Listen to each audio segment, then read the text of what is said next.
feedback. What's up, everybody? How's it going? Welcome back. Welcome back. Welcome back. How's it going, everybody? Hello to everybody in the comments. Who's here? Jazzy Jazz. What's up, Jazzy Jazz? How are ya? How are ya? How are ya? Go ahead and put the comments up. First Liberties Podcast. Nay's here. What's up, Nay? How's it going, Joe? What up, Joe? All right, you guys. So we've got the prelims going on tomorrow. Faded Joe, how's it going? Welcome. Coco Mom. How are you, Coco Mom? I got worried for a bit. Haven't seen you in a minute. Nay, how's it going? Coco Mom celebrating 6 months as a member. Let's go. All right, you guys. So we're streaming on YouTube. We're streaming on X as well. So if you guys are on X, don't forget to subscribe. What's up, Nebby? How are you? All right, we probably got nobody here because Flojo doesn't stream often enough to keep a crowd. But anyways, I just wanted to come on here and let you guys know that I will be at the courthouse tomorrow. So cross our fingers. We hopefully get a spot in this lottery. Knowing my luck, it's not going to happen. But we're going to see what happens. Let me just move my camera down just a little bit.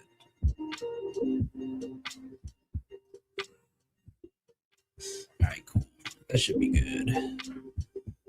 Let's go back up here. All right, cool. Just dealing with life and smoke from Canada. Oh, I hear you. What's up, Nene? How are you? What's up, Dubs? Dubs is in the house. Get an interview with Trapmore Ross. I don't think he's going to be at the courthouse tomorrow, but I mean, if he is, we'll see. What's up, everybody? How's it going? Welcome. All right, you guys. So what do we want to talk about? I know there's a video that's up right now that I do want to react to because Law and Crime put a video out. So I do want to react to that. And then SF just put out a tweet out, and I want to get into that. I want to read that with you guys. And then, have any of you guys seen the new video that's kind of going around regarding Asia and some of the stuff that apparently she said in a video she got caught saying in a live stream? It's a little crazy.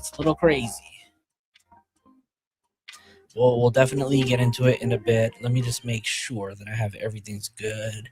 Everything's good to go. Resting beach face. What's going on? Positive vibes. I know, right? Hopefully we get in there. Well, we can only hope, right? But we are definitely going to be in there, and we are going to see.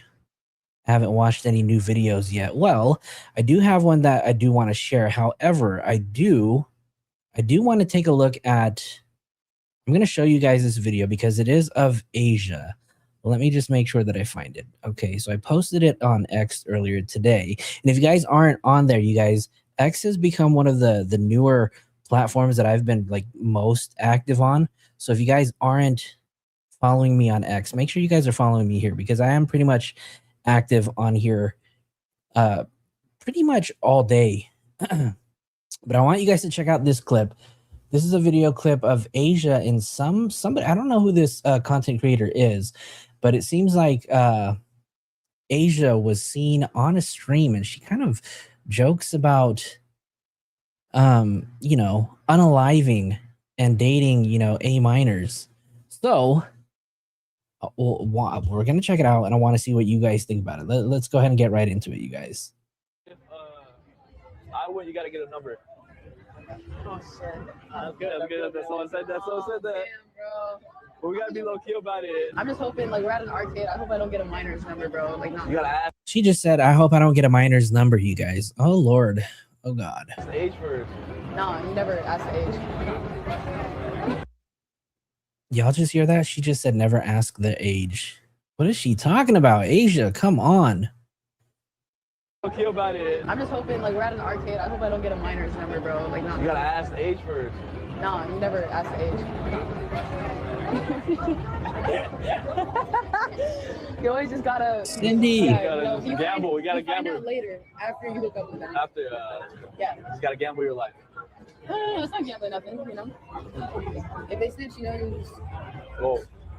If they snitch, you guys see that? She said if they snitch. That I don't know how I feel about that. How do you guys feel about that? Nothing, you know. If they snitch, you know, you just. Oh. Snitch. Why would they snitch?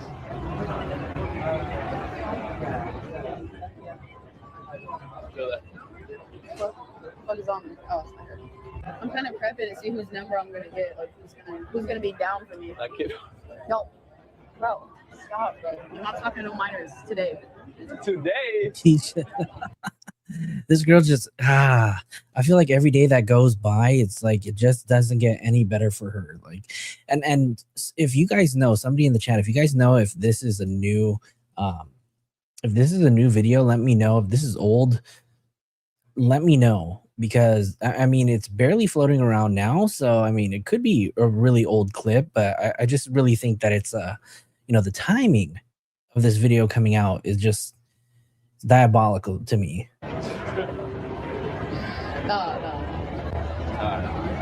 Wait, how old are you? 22. No, this got to be old, right? Because isn't she like 23, 24 now? So this is probably an old clip. What about a bad day? Feel it?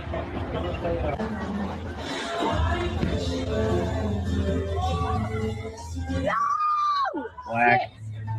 Shit. I'm gonna have to ask a child out. What the? No, there's someone old enough. That's someone's dad. Yeah, look.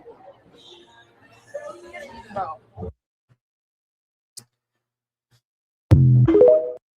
All right, you guys, what do you guys think about that? Y'all let me know in the comments, but we're gonna go ahead and move on. I want to take a look at this first really quick. Let me see.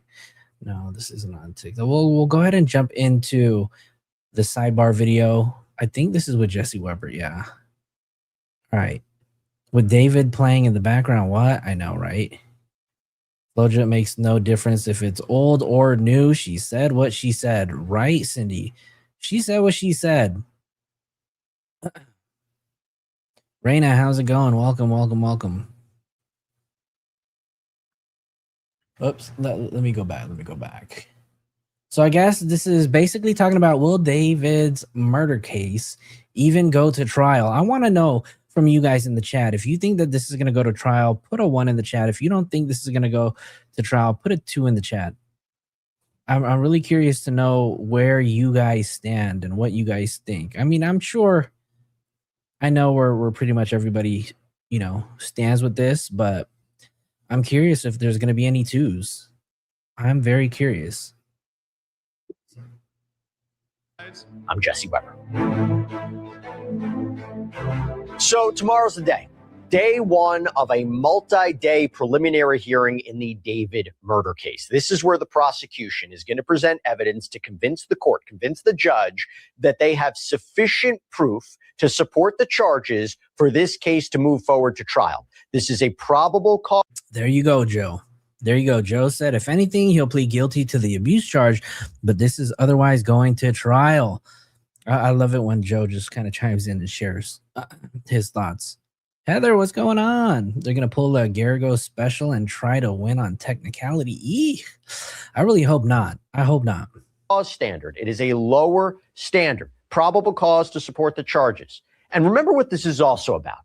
This is about transparency, right? Because this is a case that has been shrouded in so much secrecy. This is an opportunity to finally see what the prosecution claims it has.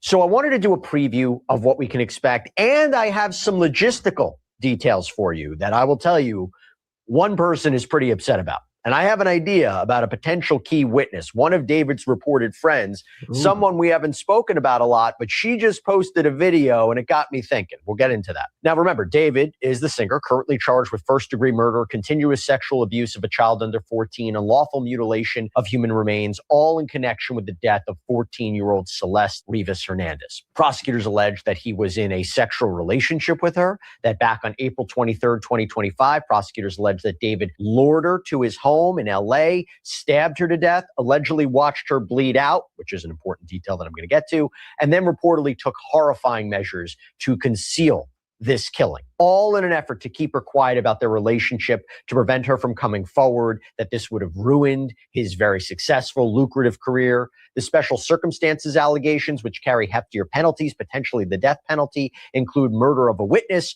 murder for financial gain, lying in wait. Prosecutors allege that he used a deadly and dangerous weapon, a sharp instrument, to kill Celeste. And prosecutors allege that he purchased a blue inflatable pool, chainsaws, a body bag, heavy-duty laundry bags, that he dismembered her body, that he... You know, it's crazy because the other night I was reading over the brief and I just forgot how much detail there is regarding this case. I mean, we have barely even scratched the surface on any kind of evidence. Let me remind you guys, there are 40 terabytes of, stuff that's considered evidence in this case. And we talk about the stuff that people have found on Reddit, whether it's on X, and that's just a small portion. But can you imagine the amount of stuff that they have on these people? I mean, on David?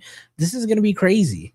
Made suspicious trips to the Santa Barbara County area, that he lied to friends and associates about the alleged smell of decomposition in his residence. These are all the allegations. And it all culminates September 8th, 2025. That is the day after what would have been Celeste's 15th birthday that her dismembered, decomposed body is found, reportedly in the front trunk of a Tesla, allegedly registered to David at an LA tow yard. He has entered a not guilty plea, and he is innocent unless proven guilty. So that's where we're at. Now I got to go into this. So first things first, before I even get into the substance of what we can expect at this preliminary hearing, we received an update. We received a notice to all media. So this preliminary hearing is set to begin at 9:30 a.m. on Tuesday, July 21st, 2026, in Department 105 on the 9th floor of the Clara Shortridge Foltz Criminal Justice Center with Judge Charlene F. Olmedo. Coco Mom says, sorry, but flojoetv, did you get my gift? Had to step away for a minute. I don't see... Did you send one? Oh, hold on. Let me make sure, because I know sometimes you'd be sending some some cash apps. And yes. Thank you so much. I do appreciate it. I did receive it. So thank you so much for your cash app donation, Coco Mom. You are the best. Thank you for the coffee money. So I appreciate it. Thank you. Presiding. And this preliminary hearing is scheduled to last 10 more 3 hours. days. And this part's key. It says, this notice, the court will hold a public lottery for public seats for the preliminary hearing.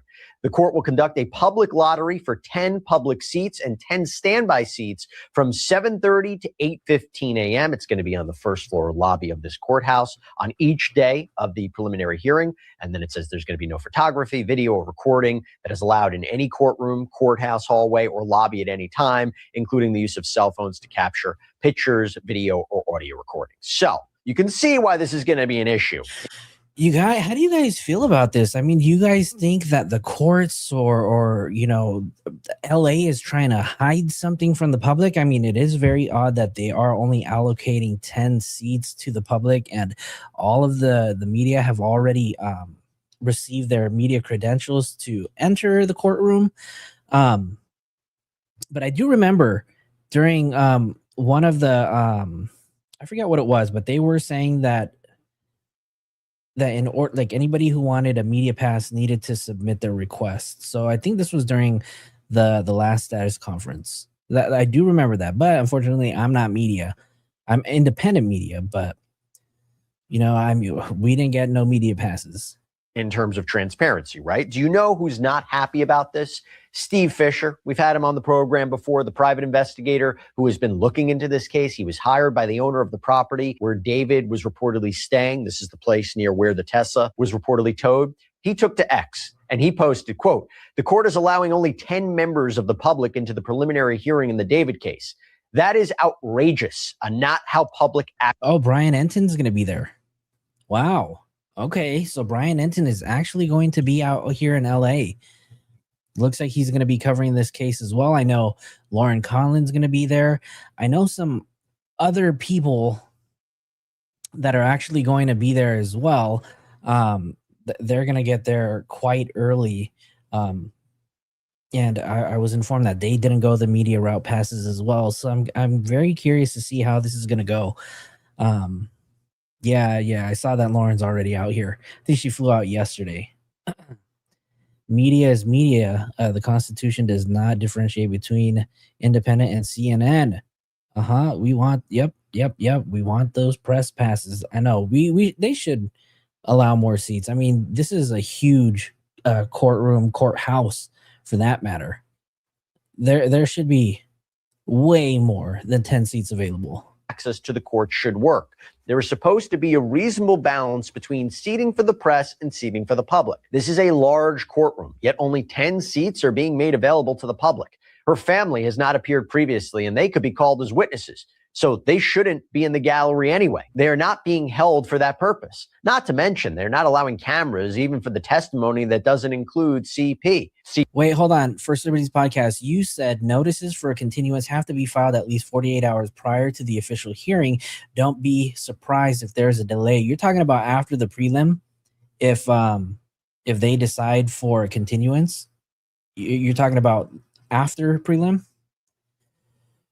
That's going to be crazy. And you know what? I really do hope, like as Rabbit was saying earlier, I do hope that they do have an overflow room, right? I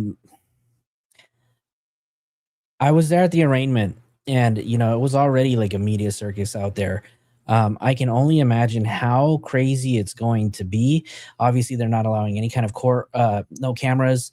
They're not allowing any kind of cell phones inside. There's a little pouch that you have to place your phones into. So nobody can be giving it out any real-time live tweets. And I'm also curious how media is actually going to do this, once tomorrow comes around.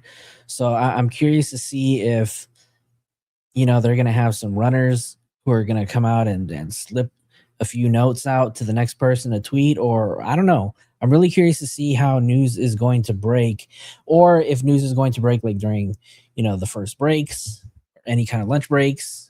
So we'll absolutely see how this goes. No, I mean, this upcoming hearing is possible. Just be warned. Oh, so you're saying that there's a possibility that we may get there and this prelim hearing may not even take place. That's going to be crazy. I really don't. I hope nothing happens, right? I hope everything's going to be set and ready to go. CP, I believe, to be child pornography because they claim that that's what David allegedly had on his devices. Documents have been sealed throughout the case, and now access to the courtroom is being severely restricted. At this point, it feels as though they are making up their own rules. #David, #Celeste Rivas Hernandez. All right, look, a little bit of a 180 here, but I just have to call this out. For all you business owners out there, no, Lord, running a business, it's tough enough. Sorry, Imran, great to see you. Thank you. I'll talk about this and more, a lot more. I'm here with attorney Imran Ansari. Imran, great to see you. Thank you for taking the time. First of all, your reaction to what Steve had to say. I mean, does he have a point? There's a lot of people that want to know what's happening with this case. Do you think it's wrong to limit the amount of members of the public that should be in there? Do you think it's wrong to not have more cameras, more video, more transparency? Well, there is a public right to access, right? And this is a trial that's going to really be grabbing the public's attention. We know that. But at the same time, the judge needs to balance maintaining order in the courtroom. And that's also regarding seating and who's in the courtroom and when they are in the courtroom. And certainly just a very practical consideration, the space in the courtroom. Now, this is it's a small amount being allocated to members of the public to get into that courtroom. And of course, as you pointed out, Jesse, it's not like there's going to be cameras broadcasting or a feed in a spillover room where people could sit and watch, which has happened in other trials where there's a lot of public attention and interest. So that is one consideration. But then also the prime importance for the court, for the prosecutor, for the defendant, is to have a fair trial and an orderly trial, and including this hearing. So all the preliminary matters leading up to trial. And that's really a consideration that the judge has here. I'm sure there's going to be challenges to that, perhaps some motions filed by members of the press or the public to try to get some access in there. But really, this the judge's discretion to make sure that there's order in the courtroom, and certainly that there's enough space and it's not turned into a circus within that courtroom. Look, I'm biased. I would like more attention. I would like more transparency here. I think particularly for a high profile case like this in a matter of public interest, that's just my take. But, look, again, I really would like to see more, but I understand the court's considerations and I understand the considerations. Before I go, welcome. How's it going? Thank you for joining us. Of the defendant as well. What about the idea of Celeste's family being called as witnesses during this preliminary hearing? Do you think that's likely? I mean, for me, if I'm thinking about it, I wonder if they would testify to what they knew about this alleged illegal sexual relationship between Celeste and right, David. They were. Yeah, they very well may be called. I think the prosecution has a lot of evidence, put aside the family and what they may have to say about their observations or what they learned or heard from Celeste or later learned, based on some of the evidence that came out afterwards. And certainly the reporting of her missing, there was that first time and then she returned. And then the second time, right? That may be information or evidence and testimony that the prosecution wants to put forward in this preliminary hearing. But I also think that the prosecution has a lot of evidence, whether it be the forensic evidence. That's the January 2nd photo. That place it's a nice place, has a nice lookout, but it is a weird spot for her to just standing taking a photo. The circumstantial evidence vis-a-vis the electronic data and location data that they have, that they may not need to call the family into that courtroom.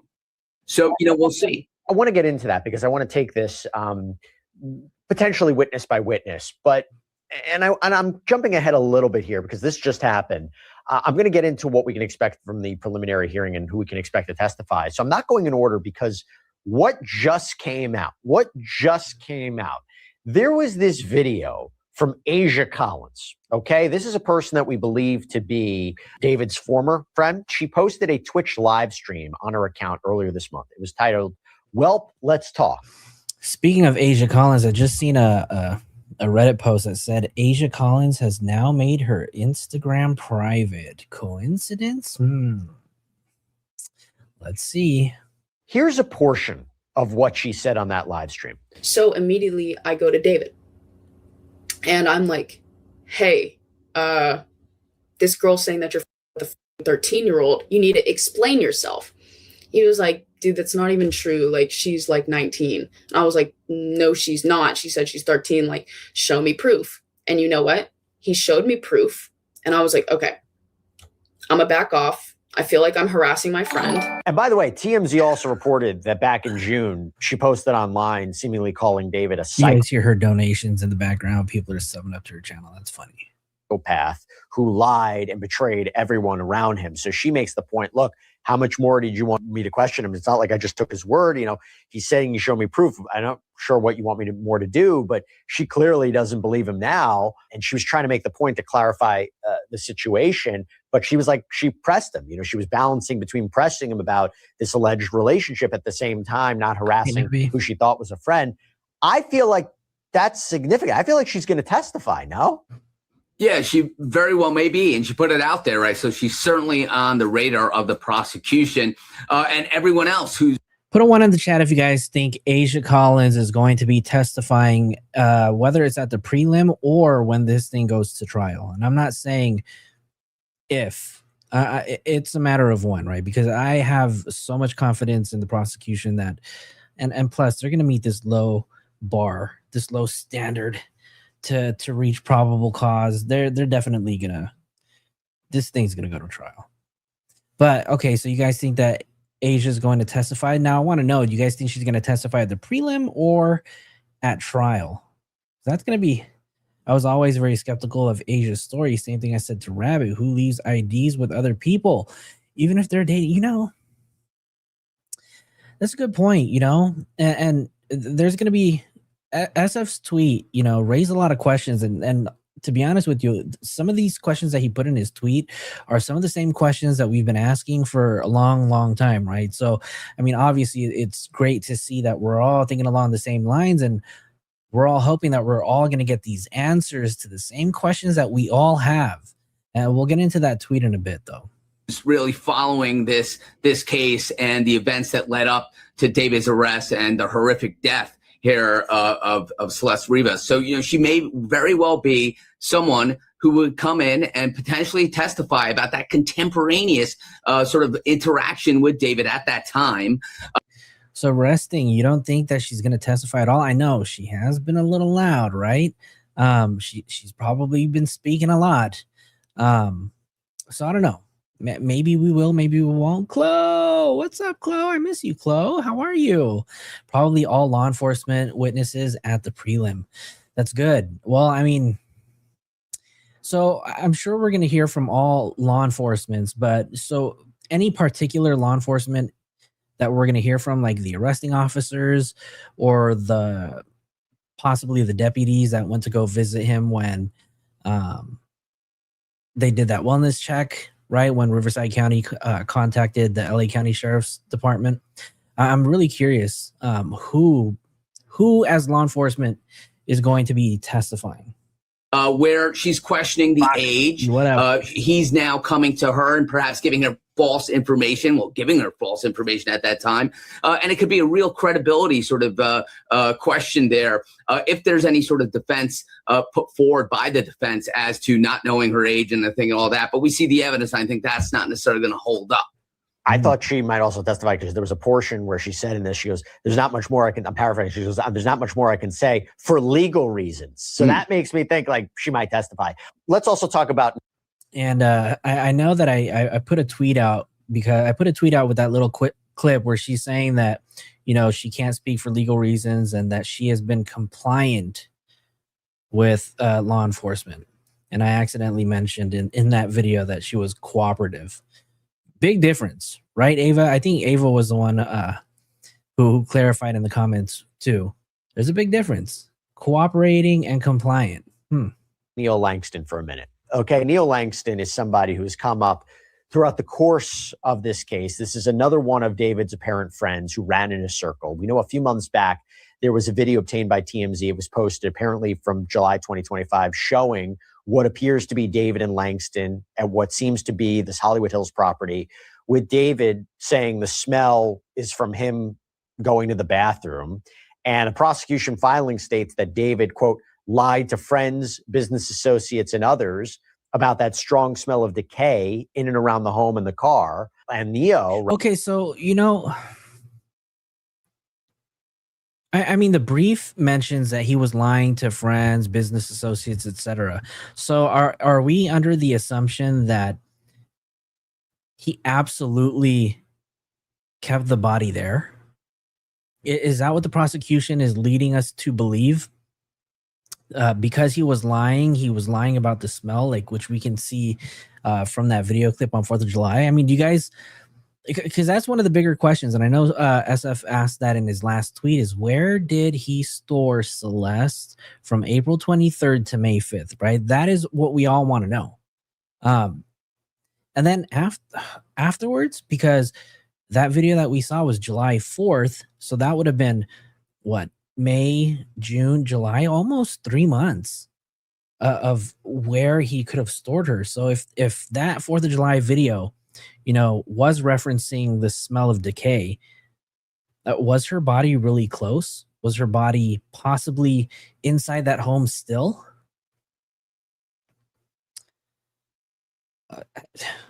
Right. How long do you smell something bad before you question it? But I think you're onto something, Flo. I don't know. We'll see. Soul Power, welcome. Thank you for rejoining the inner circle. Welcome back. Don, I don't know if SF is going to testify. I feel like he is going to be, in the lottery for one of the 10 seats. And I mean, I can already think of 10 people that are already going to be there. And this probably, I mean, I wonder, if Celeste's family decides to even show up at the prelim, are they going to have to join this lottery too? If David's family decides to join this prelim, are they going to have to join the lottery too? Like, how is that going to work? And what if all of those tickets just go to family members? That's going to be crazy on both sides.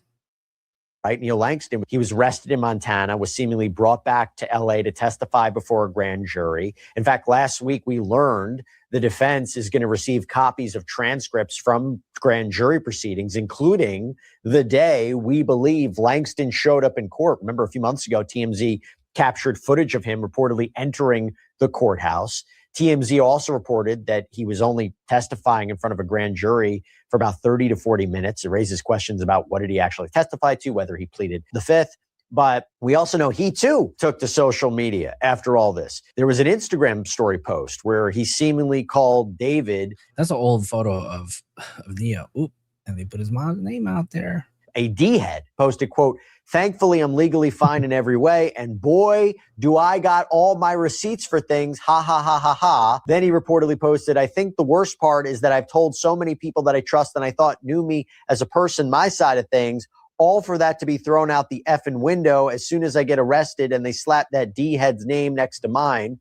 And for the record, the thing I was arrested for wasn't even charged. They never filed it and my warrant was retracted because there is more to the story than what's on the news." Is he going to tell his story at this preliminary hearing, or is he going to plead the fifth? Is he going to be called as a witness? Yeah, I think he may be, right? No, he already went into the grand jury, and, we don't know yet what that testimony was, if any, and whether he took the fifth at that point. But then he's also at the same time, Jesse, going out there on social media and putting this message out there, which may be a little cryptic, but it's enough to decipher that it's related to this and to David. Well, okay, so remember Neo's tweet, right? He said that he's got all of the receipts. What do you guys think that he means by all of the receipts? You talking voicemails, text messages, photos, videos? What do you think Neo has on David? Now, remember, let's go back, right? Because everybody was clowning on Neo and David's relationship and calling them really close and very close at that, right? I mean, what kind of information do you think Neo actually has on David, to the point where he openly goes out on Instagram and says, "Bruh, I got all the receipts. Boy, do I got all the receipts." That's crazy.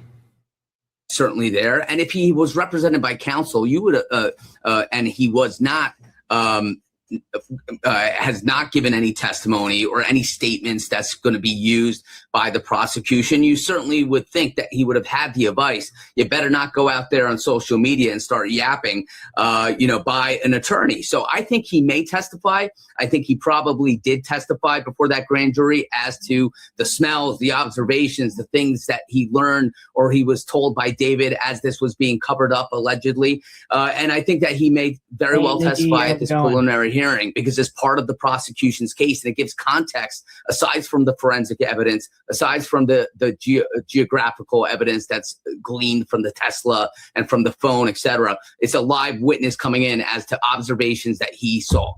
Would he be granted immunity? Is that something we would learn during the course of this preliminary hearing? Is that something the defense could ask him if he testifies?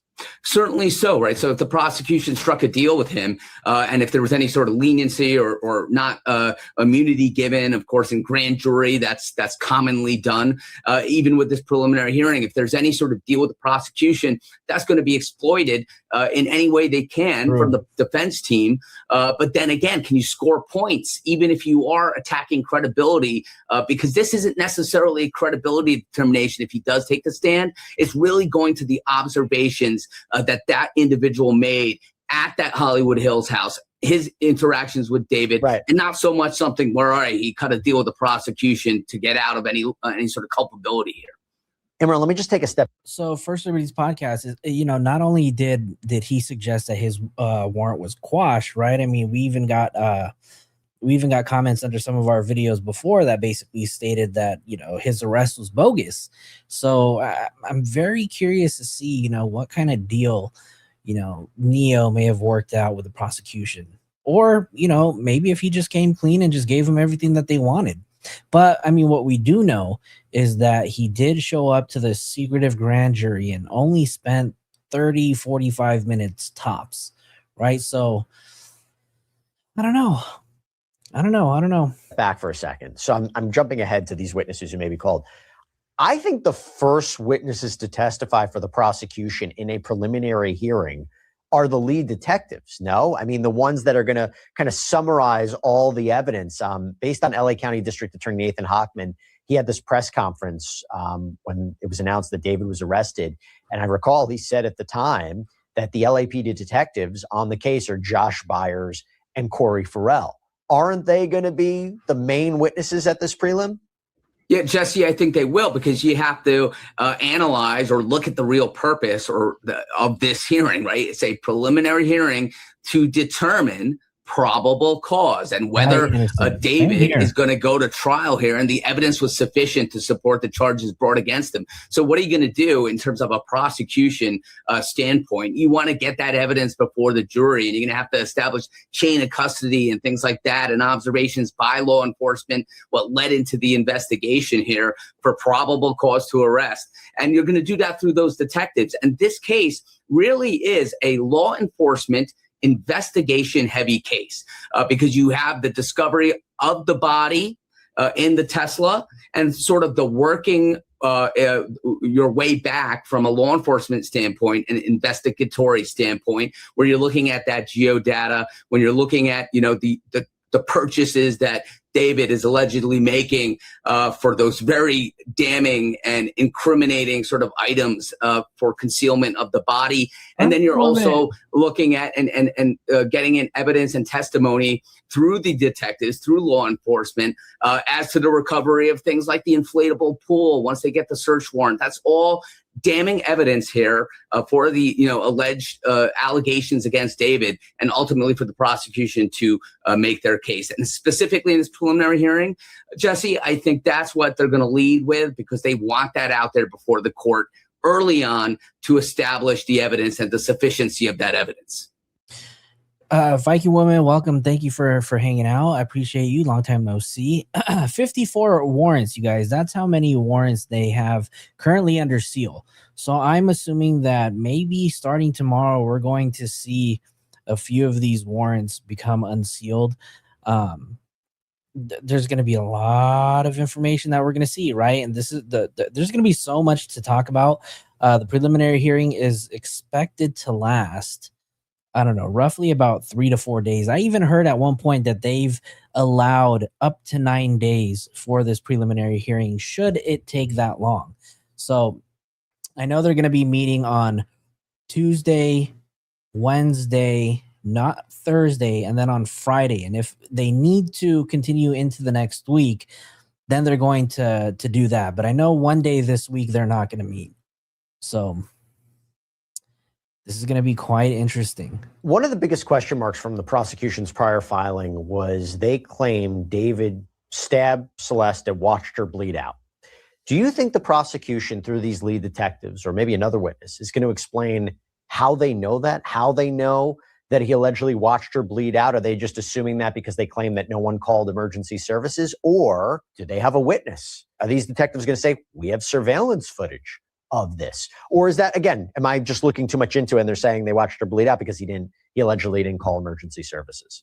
Yeah, so Jesse, when I read that in some reporting, that was my literally, that was my initial reaction. Like, how do they know that to make that allegation that he watched her bleed out, right?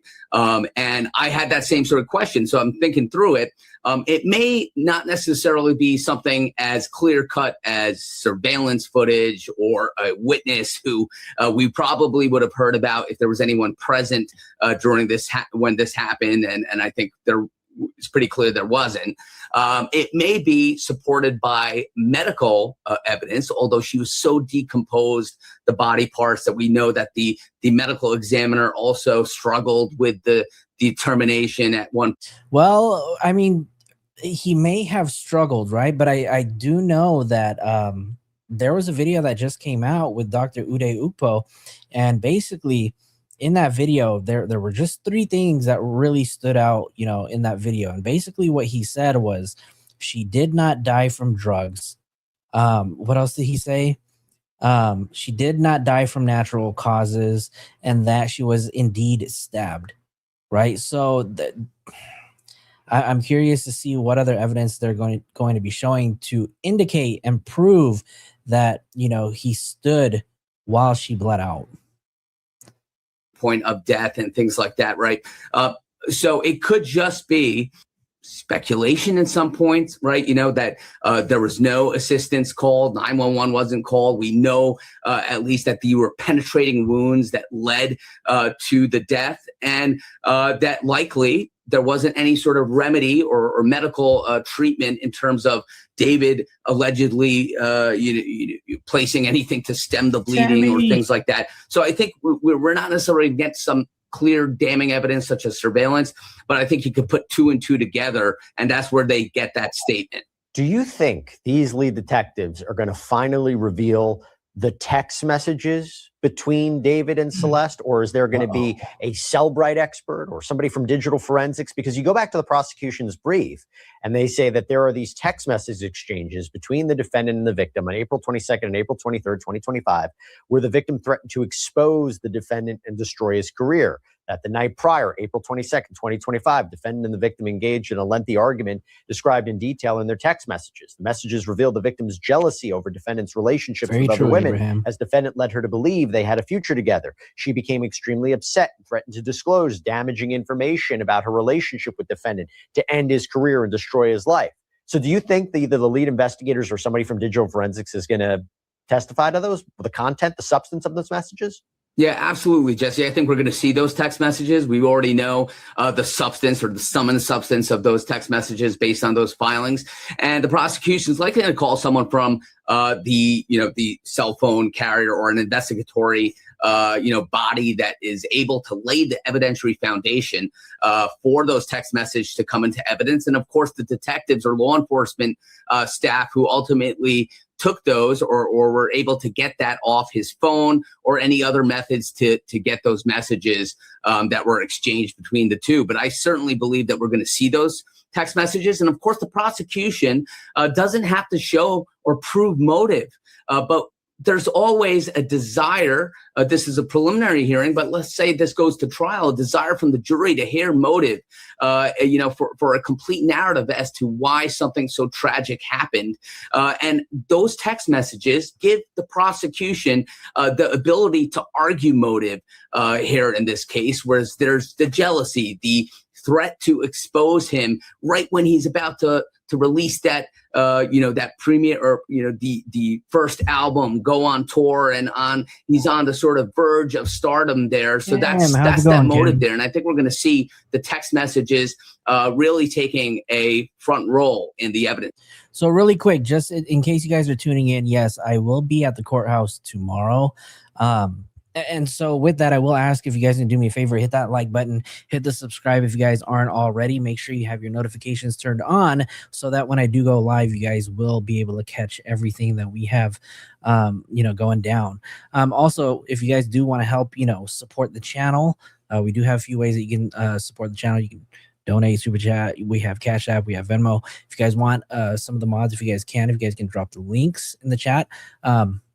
Just to help out with tomorrow. But obviously not mandatory, not required. But if you guys feel the need, to want to help while we make our way out to the courthouse tomorrow, feel free to support the channel. It's here. I think you might also hear from like his managers or agents or people around him to talk about the height of his career too, right? If they're trying to prove special circumstances allegations, killing for financial gain, I think a part of it, they would have to establish where was he at in his career? Why did he need Celeste to be quiet? Absolutely. And I think that's the story, or at least the theory that the prosecution is going to be putting forward before that jury. By the way, in terms of this alleged child pornography, right, that they claim is on David's devices, is that something that I imagine will be presented at a preliminary hearing through the lead detectives? To some extent, Jesse, I think, right? We've heard about that child pornography, whether it's photographs or videos of Celeste Rivas. Abraham, I thank you believe so that much, may be Abraham. the case, and we're not going to see that. Thank you for your Cash App donation, Abraham. Appreciate it. Certainly, but we may hear about that, and I think we're going to hear the testimony about that being recovered off the cell phone, because again, it goes to some aspects of the crimes that he's charged with, of course, and I think we're certainly going to learn about that, and to the extent that he has it, I think it was a relatively sizable amount, if I understand correctly, but that's going to be damning evidence ultimately for him when it's relevant to some of the crimes that he's charged to. I also have to imagine the manager of the tow yard, the crime scene technicians, talking about what they discovered in that Tesla. Belgium, what's up, Belgium? Also, but one of the reasons why this is a Welcome. 3-day hearing, there's so much to it. But I imagine that's something we can expect too, right? Titan? Certainly, Titan? right? And again, that goes towards the weight and the sufficiency of the evidence and ultimately the probable cause here. And I certainly think we're going to hear about it. And it's going to be difficult to hear when you learn about the dismemberment, the torso and the head in one bag, and then the body, the missing fingers. It's gruesome, gruesome stuff. And whenever you hear about this, certainly with a public figure like David, of course, they're allegations, but these allegations here, they're really difficult to stomach. And, the aspects about this inflatable pool, and what happened in that Hollywood Hills home as the allegations are put forth, it's difficult to listen to. And certainly if you see the photographic evidence, which in this courtroom may very well be the case, it's going to be difficult to see. That's horrifying. It makes you think about a jury that's going to ultimately see this if this goes to trial, and also her family if the family is in the courtroom. Let's talk about the medical examiner. I actually think the medical examiner is going to be a key witness for multiple reasons. First of all, if you go to the death investigation report, it might be several people. It lists out medical examiner investigator Karen Tapia, deputy medical examiner Dr. Ansel Nam, supervisor, deputy medical examiner Dr. Grant Ho, forensic technician Daniel Garcia. Not sure everybody's going to testify, but the cause and manner of Celeste's death are key. And I do wonder not only what the substance of that testimony is going to be and how it's going to be presented, but also what the defense is going to do. Right? Because if you go to the report, it says death was pronounced at the scene. Autopsy examination was limited by extensive post-mortem changes. There are 2 penetrating wounds of the torso with smooth edges that may represent sharp force injuries. The wound on the upper abdomen penetrates the liver, and the wound on the left chest penetrates one of the left intercostal spaces with disruption of the adjacent ribs' cortical surfaces. The left lung appears intact. The bilateral upper and lower extremities show full thickness dismemberment. Multiple other skin. Full thickness dismemberment. It basically just means through and through, all the way through. And soft tissue defects are present without apparent associated internal injuries. The etiology of these defects is not clearly apparent due to severe postmortem changes. Postmortem toxicology performed on liver tissue shows the presence of a low level of ethanol, which may be due to postmortem changes or ingestion, and does not appear to be contributory to the cause of death. Given the history and circumstances as currently known by me in the setting of the findings by examination, ancillary studies, and in the absence of other definitive causes of death, the cause of death is multiple penetrating injuries. The manner of death is classified as homicide. You will not have this case without that kind of testimony. So Imran, 2 questions to you here. 1, what can we expect from this witness or witnesses? And 2, this to me feels like we're really going to see the defense challenging the prosecution's evidence, because his attorneys originally said when he was arrested, the actual evidence in this case will show that David Burke did not murder Celeste Rivas Hernandez, and he was not the cause of her death. Talk to me. Sure. So let's take that into 2 parts, right? From the evidentiary standpoint, what do we hear from these medical examiners? Well, certainly the methodology that they used in analyzing and evaluating the body, right? That's going to be out there in that courtroom. And again, it goes to the sufficiency of the evidence and what leads the prosecution to bringing these charges against Burke, right? So that's what we're going to hear from them. And I'm certainly, again, same, you're going to hear about the condition of the body. It's going to probably be difficult to hear about the decomposition of the body and how they came to the ultimate medical opinion or analysis as to the manner of death and the cause of death with the penetration wounds, etc. Now, pivot to the defense standpoint. This is your opportunity from a defense standpoint to really challenge the evidence. There's so much which circumstantially and the other forensic evidence and data and the purchase history and all that doesn't really bode well for Burke in this case, for David in this case. But when you look at the ME and the sort of the analysis they did, that's some ground where you may be able to achieve from a defense standpoint in attacking the sufficiency of that. And was this body too decomposed to really reasonably get to that opinion from the medical examiner? So we expect that the defense is going to do something right on their end in terms of challenging the evidence. And I think this may be one point, one area of evidence that they may be able to score some points. I think also might testify Riverside County Sheriff's Department deputies, because you go back to this idea of trying to establish that there was this alleged relationship between David and Celeste, which makes up its own set of charges, but also goes to the special circumstances, the motive, all that. So, and this goes back to the prosecution's filing. So much of that was about her allegedly, going missing, them going to David, right? Trying to contact him denying that he had a relationship or really knew her that well, that didn't know she was a minor. To me, I feel like that's going to be a portion of this case too, although it does become a question, how much does the prosecution need to actually present in a preliminary hearing to meet that low burden? Yeah, certainly. And I think we may hear it, right?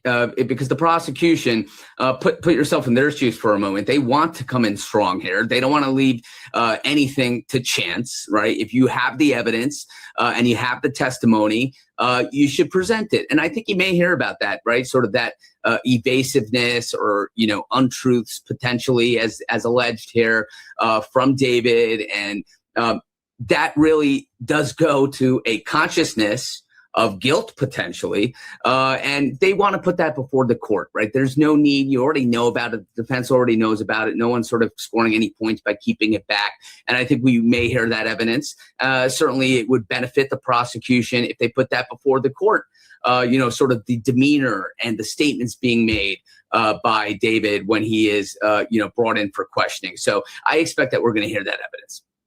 Before I let you go, one last thought I had was whether or not we are going to hear from David's family as witnesses. Number one, we know that there was reporting that they were trying to fight the subpoenas to testify, presumably at grand juries or grand jury. But we also believe, or at least I believe, that they may be asked, what were your interactions with Celeste? What did you see between David and Celeste? There was this part about it where you go back to the prosecution's filing, and they say that she had spent a significant amount of time with him, including at his home in Texas to meet his family, but also the car itself, the Tesla, right?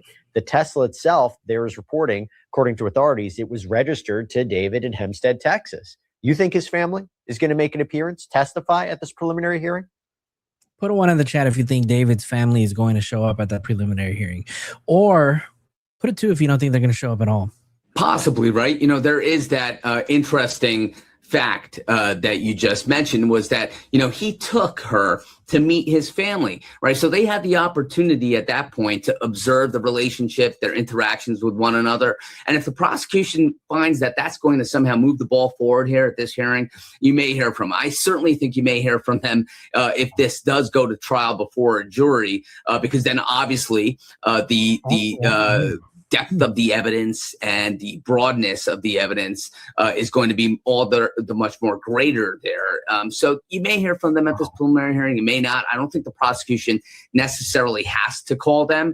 And also with the registration of the car, they may be able to get that in certain other ways, take judicial notice of the registration of the car. But they are potential witnesses here. And certainly at trial, I think you may hear from them. Imran Ansari, thanks so much for coming on. We'll see what happens tomorrow. Thanks for having me, Jesse. And that's all we have for you right now here on Sidebar, everybody. Thank you so much for joining us. And as always, please subscribe on YouTube, Apple Podcasts, Spotify, wherever you get your podcasts. You can also check us out on NBC's Peacock as well. All right. Thank you, Jesse. I appreciate that. Let me see. Hold on, because I think Khadijah put a video out earlier. Oh, yeah. Another update. There was a motion that, David's team put out for them to request that he wears no shackles and no handcuffs. Viking Woman, thank you so much for the Flow State Gems. I appreciate you. Thank you. Obsidian, what's up, Obsidian? Long time no see. Let's go see what Kadisha has to say. David has just put in a motion asking the judge to come to the preliminary hearing tomorrow over Celeste Rivas Hernandez, not in shackles and not in handcuffs. David's attorneys are arguing that he doesn't pose a risk to the community, that he has never tried to escape or been disruptive in all of the hearings that he's had already. And this is one of the reasons why they want him to come in without any handcuffs or shackles on. This is usually a tactic before an actual trial, not so much a preliminary hearing. And the reason why it's a tactic at trial is because they don't want the jury to perceive you like you're already guilty. Now, the judge has not made a determination if he's going to be able to enter the courtroom like this tomorrow. David's going to request for that nail polish, right? Norma, thank you so much for the 2 jewels. Appreciate you. Thank you. I'm sure before the preliminary hearing, there is going to be some type of response where we figure out if she's going to let him come in like this or not. A lot of people have been asking me, what type of evidence will we probably hear at this preliminary hearing tomorrow? And it was actually talked about in the brief. So let's go over it really quick because it's kind of a lot. You're going to hear information about Hold on really quick. I just want to make sure I shout everybody out who helped support the channel. Abraham, we got that Cash App donation from you. And then Tammy sent a Venmo donation. So I appreciate you, Tammy. Thank you so much. We appreciate that. much everything that David is charged with, because the prosecutors have to show probable cause for each charge, but you're not going to hear everything that they have, but you're going to hear a lot more details than what we know already. Not only are we going to hear about the murder charges with the special circumstances of them trying to prove probable cause for those, we're also going to hear about essay of a minor and also mutilation of a corpse. Like I said in this brief, they put a whole list of things that they plan to show at this preliminary hearing, but it is literally just some of them. They said it's including but not limited to, so they could add more to this. You did just hear the DA basically explain how they were going to do it, and they are going to lay this out like a timeline. I think they're going to start this timeline out probably from when detectives went to question David about Celeste being a runaway the first time she ran away, and they alleged that David showed them a yearbook photo of Celeste but claimed that he didn't know how old she was. We probably will have officers maybe testify about that fact and what they saw and what they went through during that home visit to David's house. I have descriptions of photographs descripting Celeste not with clothes on, as well as while she was engaged with the defendant in physical activities when she was 13. This is literally being described because it's illegal, so nobody is going to see these photos or videos, even in the courtroom. I'm going to show text messages between David and Celeste of their relationship that talk about pregnancy, abortion, and the use of Plan B. They claim that they are going to continue showing text messages between March of 2025 to prove that David continued to manipulate Celeste. They reference one of these messages being from Celeste saying that all they do is have physical relations and just hang out, and she wanted more for herself than that. We're going to show David's cellular activity and communications from his iPhone and Tesla to demonstrate his activities from April 22nd of 2025 till April 24th of 2025, including a trip to Santa Barbara County in the middle of the night after the victim arrived in his Hollywood Hills home. The thing I'm sure they'll tie in with this is how the Caltrans worker found Celeste's passport ID card in Santa Barbara County. Add on to this, another thing that I heard in the Hulu doc, which the DA was speaking in, allegedly, I guess they also have text messages from the night of Celeste arriving to his home when they alleged that she was unalived, where David literally says that he allegedly unlocked the gate and everything and for her to come right in. I do assume we are going to have probably an Uber driver testifying about him dropping Celeste off there, because I do think this will be a big piece of the puzzle. We're going to show surveillance video of David driving his Tesla on July 29th of 2025 for the last time before parking the vehicle and leaving on tour at the end of July. They claim that they are going to show DNA evidence developed from stains collected from David's garage, which matched Celeste's genetic profile. They say that they're going to show proof of David's Amazon purchases and deliveries to his residence, including 2 chainsaws, a body bag, an inflatable pool, heavy-duty laundry bags, and a burn cage after April 24th of 2025. Mind you, they did say after this, which I think will come into play, how Celeste had the same pieces of this pool embedded into her. They were able to match that, so that might come into play also. They're going to show proof of David's purchase and delivery from... Speaking of the little pieces and fragments of the blue inflatable pool that they found embedded within Celeste, I want to know if they were able to locate or find the actual chainsaw or the M weapon, right? The weapon that they actually used to commit the murder.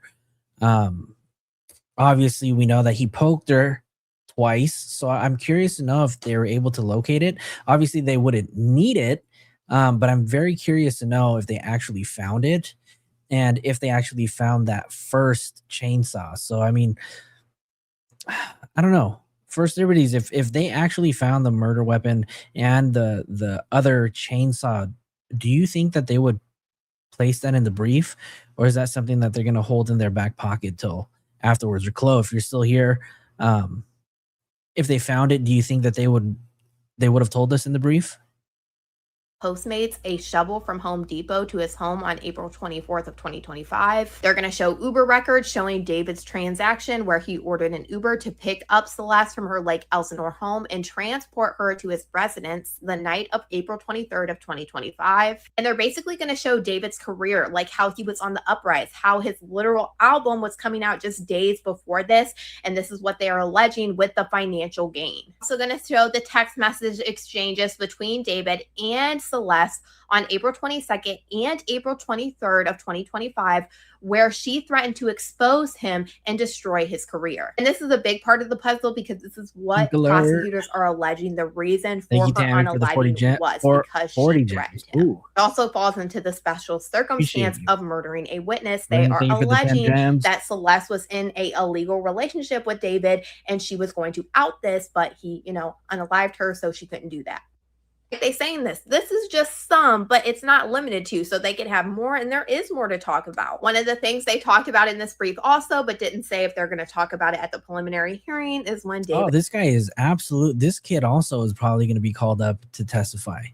Was caught in this photo allegedly trying to give somebody a phone to give to Celeste and paying the student to do so. Curious to see if this is going to come up at the preliminary hearing or if they're going to hold this off for trial, but I'm sure the person that David allegedly paid and gave the phone to is going to have to testify. We've also talks about David lying to his friends for months, so I assume some of his friends might be testifying. I don't know whether at the preliminary hearing or at trial. We know Neo had to go and testify to the grand jury, and we know Asia just recently took to social media, not for good reasons, and said that she has been talking to investigators, and she claimed that David showed her proof that Celeste was 19 when she wasn't after she saw the missing poster in 20. That still bothers me, even since the last live that we did. The fact that Asia went on her Twitch and she said that she bothered her harassed David and asked for proof, and then she just, she was all okay about it after he showed her multiple IDs. She didn't say that in the Twitch stream, but she did say that in her Reddit post, right? But multiple IDs, like what was it? A passport card? Was it ID card? Was it school ID? Was it what else? What did he use to prove it? And another question you should have asked Asia was, why in the hell do you have possession of it? That's a little odd and controlling, if you ask me. 2024. So I assume people like this are going to come into play. Don't know if it'll be the preliminary hearing or if this will be at trial. And then you also can't forget there was reports that David's managers also had to testify to this grand jury. So it will be very interesting to see what all new information we learn from this preliminary hearing and who we hear testify at this preliminary hearing. We'll see y'all tomorrow, but y'all let me know what you guys think about all this in the comments. In the comments. That's right.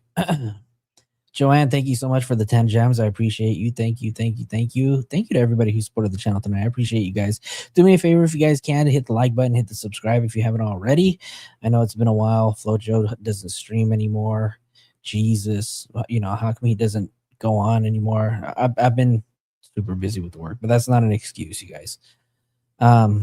Abraham said, sadly, the only thing that was found was the passport card too, right? I don't think it was an actual passport book. One would pick up the passport before they would pick up a chainsaw they find on the street. Yeah, that is weird. Jazzy, thank you so much for the 10 gems. Thank you, Mod. I appreciate you, Mod. How's it going, Mod? What else? There was something else that I was going to show you guys.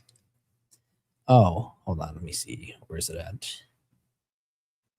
Let me open this up really quick. I'll share this. This is the video that came out. Hold on. Let me make sure that we have sound. Okay, we got sound. Share. This was a video that came out earlier today. Oops. As soon as she died, the effect on the community started to tick at that moment. What happened to her? The family's wondering what happened to her. The community, Right the neighbors, here, John. what happened Right to her? here. What if my daughter, what if my son, is involved with something? And so by keeping it a secret, the community has a lot of anxiety and depression about that. And maybe they can't even focus and function because they're concerned about what happened and no one's telling them. And so that's why it's so important for us to release the information that she did not die from something natural. She did not die from drugs. She was stabbed. The Reiner's case is one that's straightforward.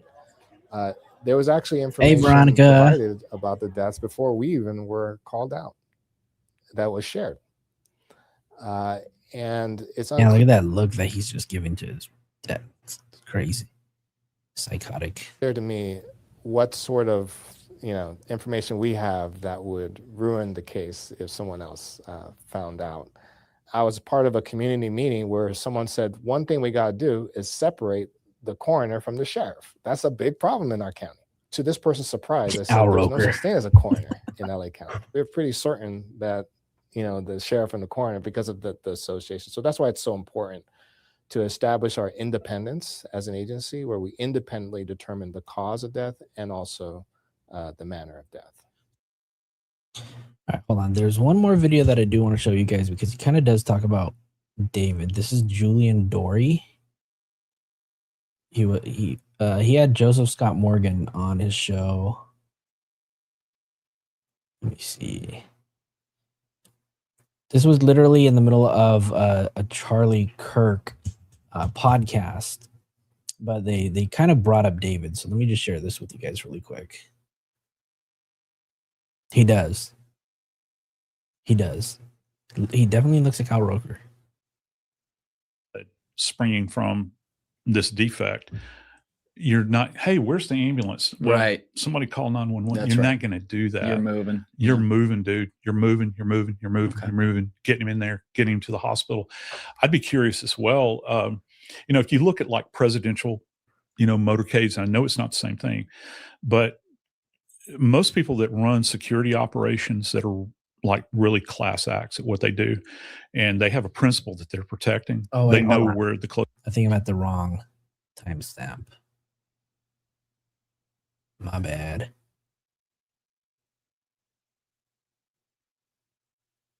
Yeah, my thought, and if there is one place where I, go tape forever, I'm not every little. Okay, I would think you just video the whole thing so that you can see every little thing that happened in there. Now that immediately in my head, and I'm sure you'll say this, a devil's advocate is like, then you can have a defense attorney pick apart every single thing that happened in there. But if you're not doing anything wrong and you're doing it by the book and doing it correctly, would there even be anything to pick apart? Donna, yes, I will be there tomorrow. Potentially. Hopefully. And not to, we'll get to this eventually, I think today, but let me just give you State's Exhibit 1A here. Okay. You look at what's happening with the D4VD case, isn't it, David? David, yeah, the singer. Well, just dropped this week. The medical examiner's office, coroner's office in LA County is under investigation right now because multiple investigators and staff have looked at all of those files. And there is even a hint that they've disseminated some of that stuff to the media. TMZ and stuff. LA County medical examiner workers probed after leaks in David murder case. Employees are being interviewed over allegations they viewed the medical examiner's investigation files without permission, following media reports that included grisly details from the Celeste Rivas Hernandez case. And essentially what's being alleged here is that this underage girl who's like 14, yes, he killed her and left her body in a car in a abandoned. Yeah, I mean, it goes, and I'd love to dig into this case with you because because of the nature of it and the way it's been handled, and now with this revelation relative to this, it really Quick should. sidebar on this. We'll come back to Yeah, we Charlie will come Kirk, back to- but let's yeah, do this no, real let's quick. go back to Charlie. Yeah, sure. But yeah, so you're talking about documentation and that sort of thing. Who are you going to trust? Who are you going to trust with the videography if it's a single person doing it? And one of the things that you wonder about, if the defense has this, what are they going to do with it? And and obviously you have to ask the same question about the prosecution, if they're driven by some kind of motivation. But yeah, just from a practical standpoint, yeah, they could take it. Gal, Now, what's here's up, one of the Gal? problems with using videography, and I came across this actually happening in a case that I covered several years ago. That's pretty much it. All right, let's go ahead and see what Brian had. So I'm in Los Angeles covering the David preliminary hearing, which is going to be starting tomorrow. It's expected to last several days. There's been a lot of information that's been withheld in that case, including things from the medical examiner's office.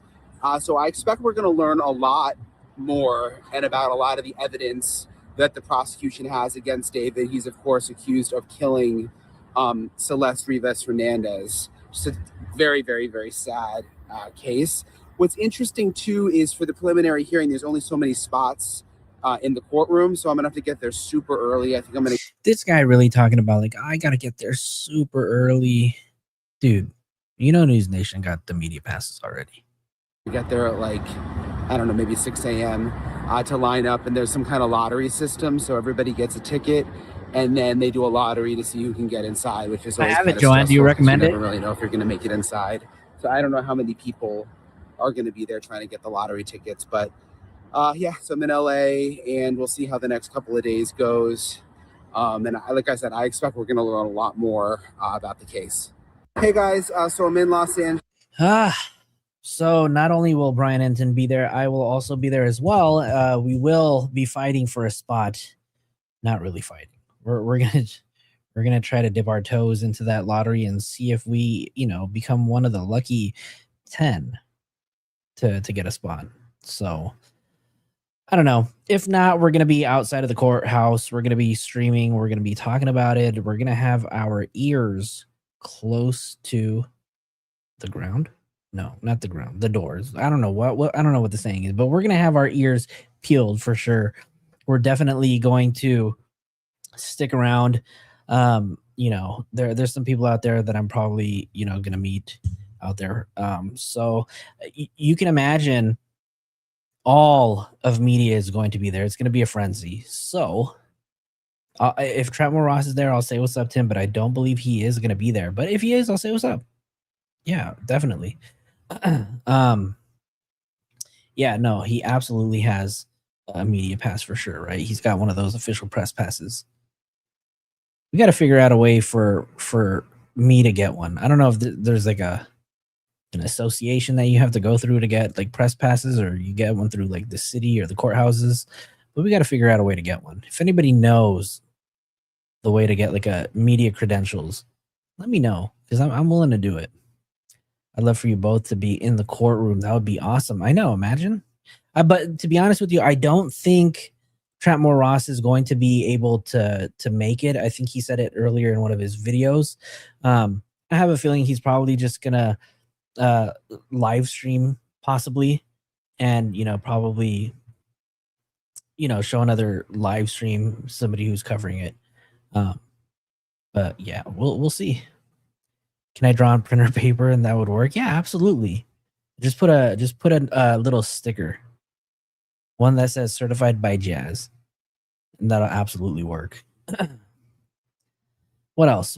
Okay, here, let me read the last thing. And this was a tweet that SF put out. This one this was a good tweet, right? Because he asked a lot of questions that all of us had. What'd you say, Abraham? You make them yourself with your media and logo and info. It's nothing official. It's just identifies you as media. Oh, well, why didn't you just say that? I didn't know it was just that easy.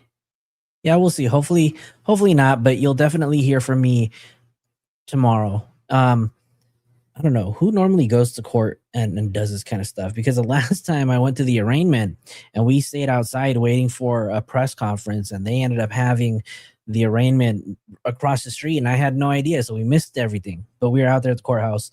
Hopefully we'll run into Pincha Becky too. So if Becky's out there, we'll definitely be hanging out with her too. But here, let me read this really quick, because SF Investigates put out a tweet literally like 2 minutes before the show started, and it said the time has come. The preliminary hearing in the David case begins tomorrow.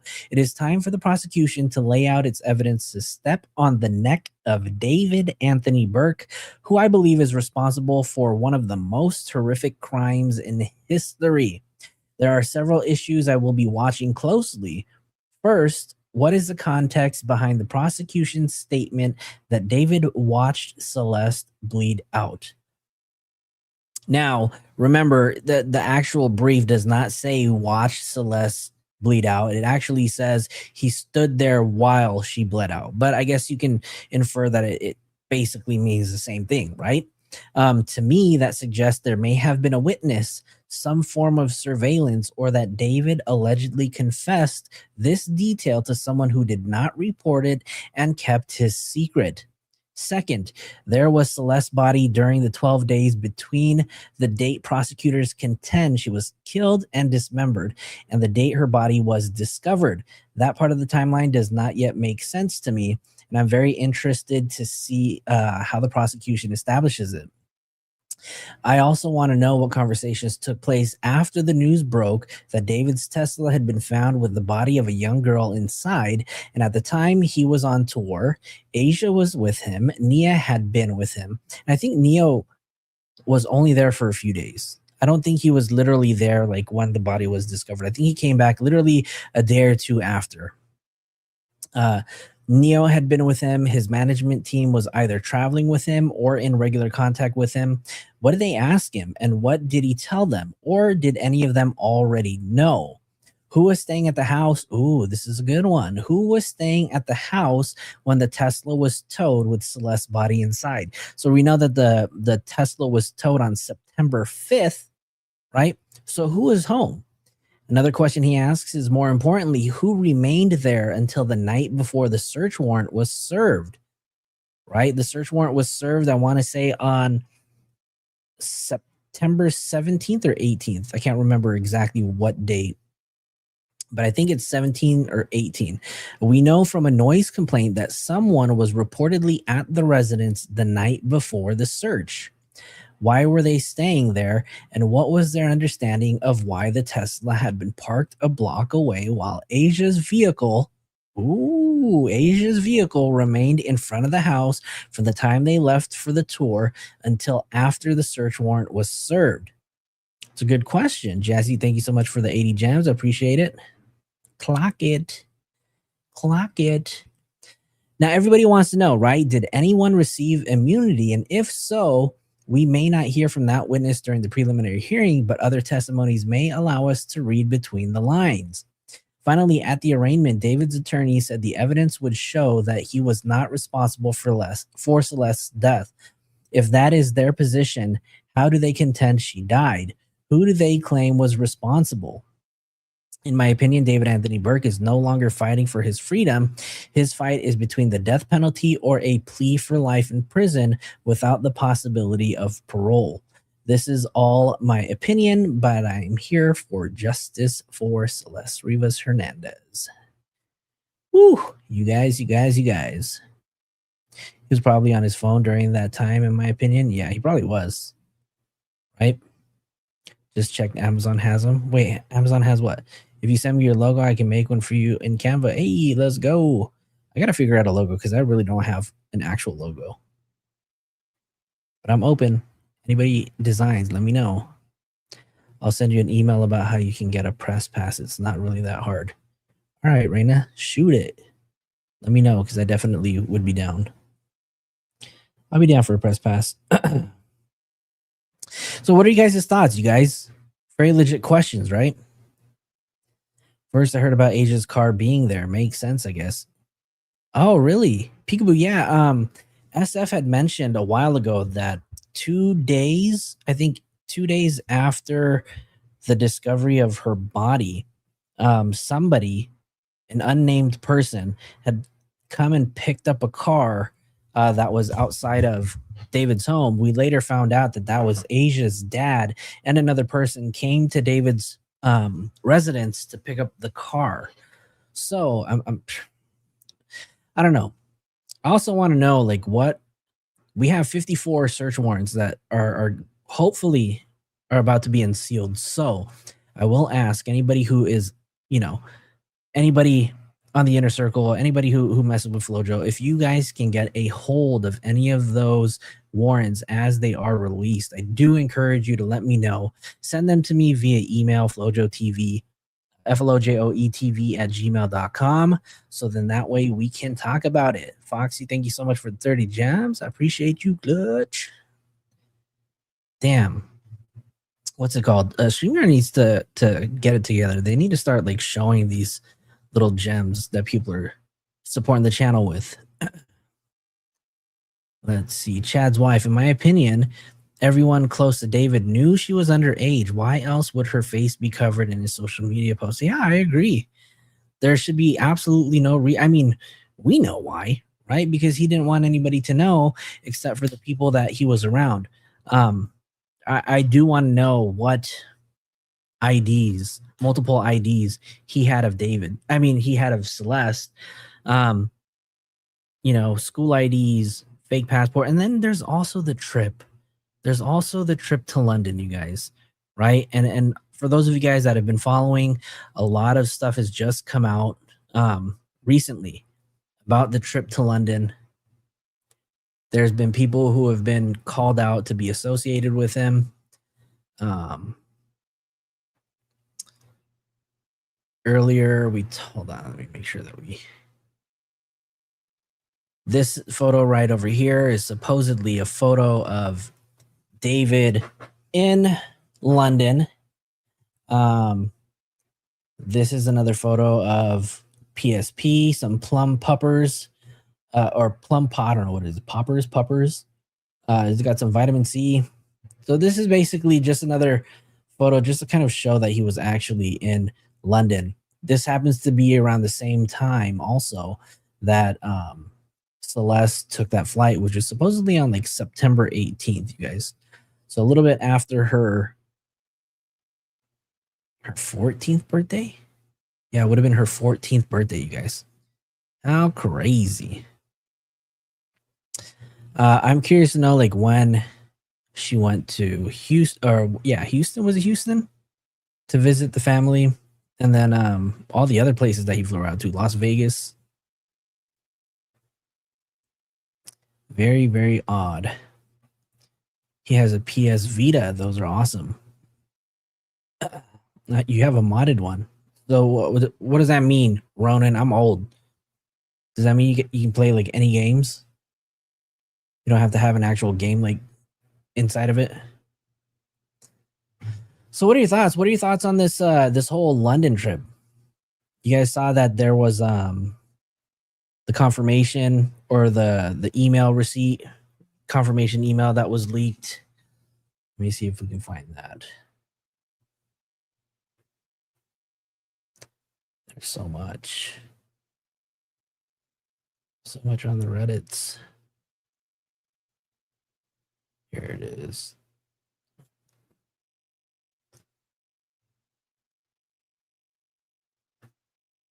This one right over here. So as you guys can see here, this is just a confirmation email, I believe, that was sent, whoever it was sent to, right? But the shipping address clearly states Victoria Mendez.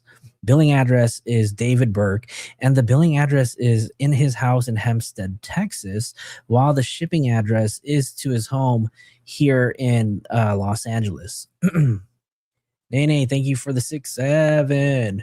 And then who else did it? Nene. Oh, and then the other 100 gems. High five. Thank you so much. Appreciate you. Thank you. So yeah.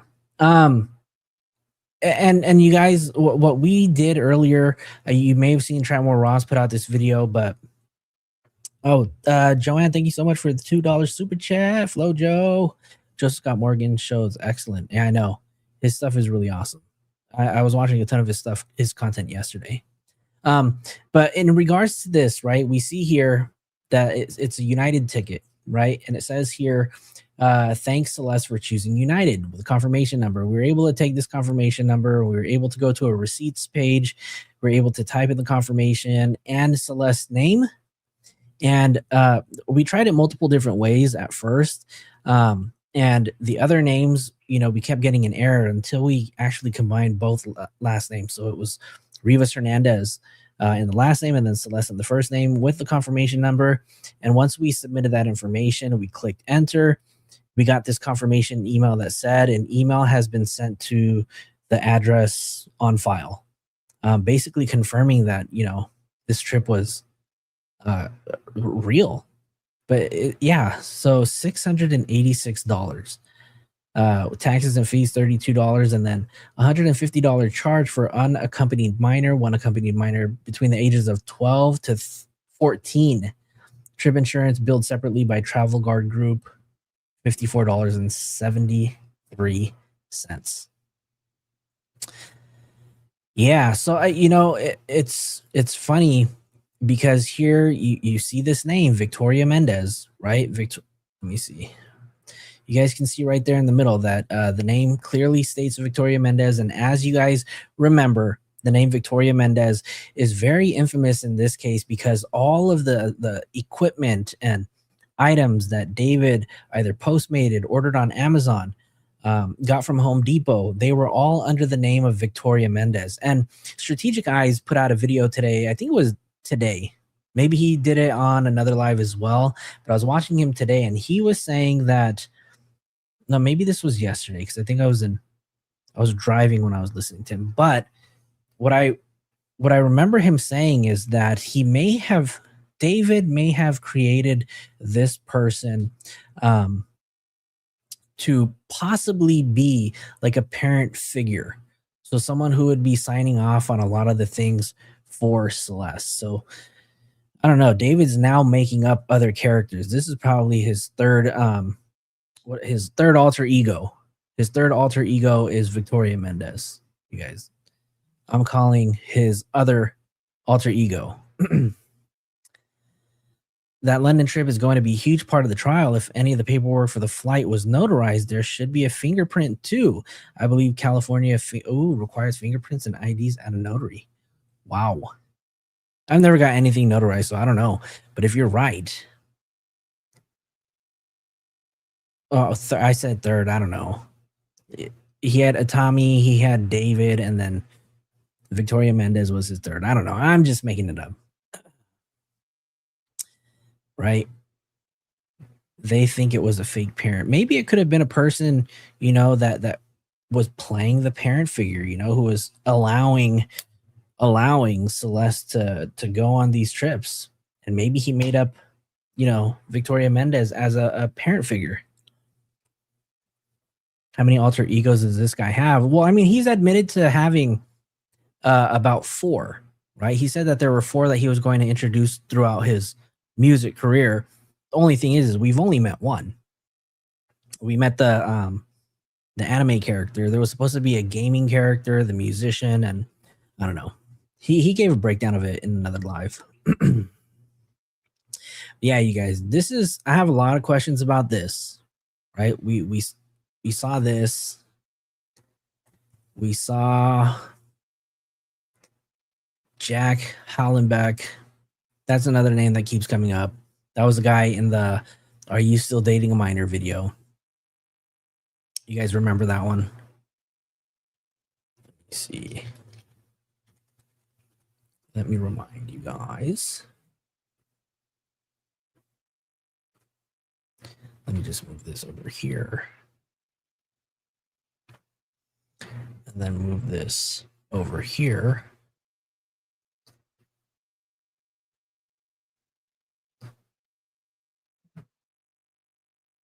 So Jack Hollenbeck is supposedly a producer who's been credited on, I think, the Withered album, and I think on Romantic Homicide, if I'm not mistaken. But here you can hear Jack Hollenbeck asking David a question. Where you from? You need to be invested in this. Which one? Is it Whitaker? It's a fucking farm boy. I'll beat the Because shit out I'll of it. freak out. Are you still dating that I minor? love him. Are you still dating that minor? Are you still dating that minor? So, I mean, if this is his producer or someone who's credited on his album and he's really asking David if he's still dating that minor, boy, he's got some answering to do. Let's listen to Where is he from? You need to be investing in this. Which one? Is it Whitaker? It's a fucking farm boy. I'll beat the Because shit out I'll of freak it. out. Are you still dating that I minor? love him. So we've also shown this a long time ago as well, that there were some photos from David's camera that also shows David hanging out with Jack Hollenbeck at his home studio. This was back in 2025, right? So January 23rd, 2025. This is really just to show you guys that there is more of a relationship between Jack Hollenbeck and David and the entire trip to London. Now, there's also another video. Hold on.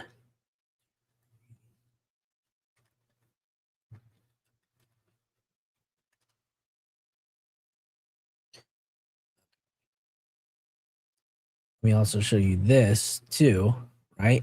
Because there's this video as well. Here's David talking about Jack Hollenbeck. Song came out. Little insight on how I made the album. I spent 2 weeks in London making 14 songs. So I spent a day making a song a day with my three friends, Jack, Scott, and Lucio. And Jack, Scott, and Lucio. And we documented the whole process. And he forgot to mention Celeste Rivas Hernandez. And then I came back to Houston, went back to America, where I grew up. And I made the rest of the album on my phone. Let's listen to that again. The song came out. Little insight on how I made the album. I spent 2 weeks in London making 14 songs. So I spent a day making a song a day with my three friends, Jack, Scott, and Lucio. And we documented the whole process. And then I came back to Houston, went back to America, where I grew up. And I made the rest of the album on my phone. So Jack knows something. Anyways, yeah, these were some photos that came from David's actual camera roll. And I don't think enough people talked about this at all when this was posted. But these photos were found in David's camera roll. They were posted and it didn't come from SF. But this just shows that David and this person do have a relationship. And it went all the way over to London. But anyways, that's going to be it for me tonight, you guys. I do appreciate it. I do have to get to bed, right? If I'm going to plan to wake up early and make my way over to the courthouse. So I got to get some rest. Again, do me a favor. If you guys haven't already, please hit the like button. If you guys haven't, hit the subscribe button. Thank you to everybody who supported the channel. Let me make sure I shout all of you guys out. Coco Mom, thank you for celebrating 6 months as a member. Reina, thank you for the 2 gems. Soul Power, thank you for joining the Inner Circle and becoming a member. Joanne Marie, thank you for the 10 gems. Viking, thank you so much for the 200 gems. Norma for the 2 gems. Reina for the 2 gems. Tammy for the 440 gems. Joanna for the 10 gems again. Jazzy with the 10 and the 80. Foxy with the 30. Empires with the 67 gems. Empires again with the 100. And then Joanne with the $2 super chat. I appreciate you guys. Thank you guys so much. I appreciate it. Don't forget, you guys, we are going to be going live tomorrow at the courthouse. Maybe I'll film our trip on the way there. I don't know. We'll see. But that's going to be it for me tonight. Thank you guys so much. I appreciate you. I love you guys. Take care, you guys. We are out. See you guys tomorrow. Peace.